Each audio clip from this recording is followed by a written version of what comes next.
معزز دوستوں اور ساتھیوں، محترم بہنوں اور بیٹیوں، السلام علیکم ورحمۃ اللہ وبرکاتہ۔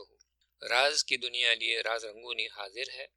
لگتا یوں ہے کہ ملک کی مافیاؤں نے اپنے ملک کو ایک شاہی دسترخوان سمجھ رکھا ہے کہ جس مافیا لیڈر کا جس ڈش پر ہاتھ پڑ جائے بس وہ اسے سفارشٹ ہی کر جائے۔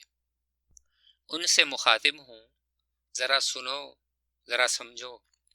غیرت نام کی بھی کوئی چیز ہوتی ہے، حب الوطنی کا بھی کوئی تقاضا ہوتا ہے۔ حرص و طمع کی لالچ میں کیوں اتنے اندھے ہوئے جا رہے ہو؟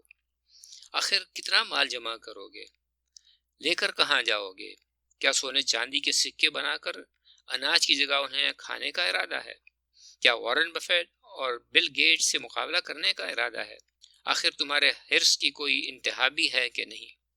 میری سنو، اگر تمہارے پاس دیدہ عبرت نگاہ ہے، تمہاری حرص و لالچ نے، تمہاری ان شعبدہ بازیوں نے عوام میں تمہارے لیے حقارت اور نفرت بھر دی ہے۔ وہ تمہیں پاکستان کے دشمن اور خونخوار درندے سمجھتے ہیں۔ آئے دن کی تمہاری بدماشیوں نے عوام کے سامنے تمہیں رسوا کر رکھا ہے۔ کیا تمہیں کبھی یہ خیال نہیں آتا کہ عنقریب موت تمہارا کام تمام کر دے گی؟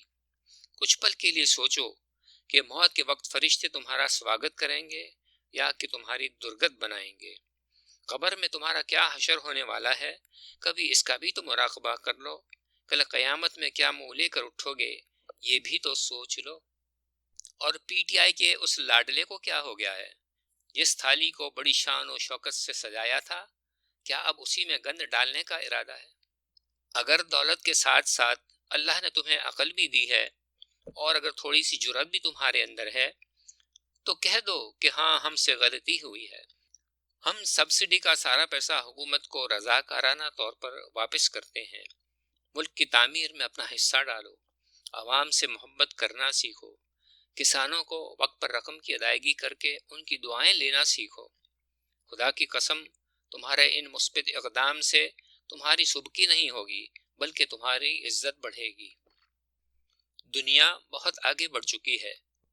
محب وطن لوگ ایسی انڈسٹریز میں پیسے لگا رہے ہیں جو تعمیر وطن کے مشن کو آگے بڑھاتا ہے، مگر ہم شوگر مافیا اور آٹا مافیا کے گھن چکروں میں ہی پڑے ہوئے ہیں۔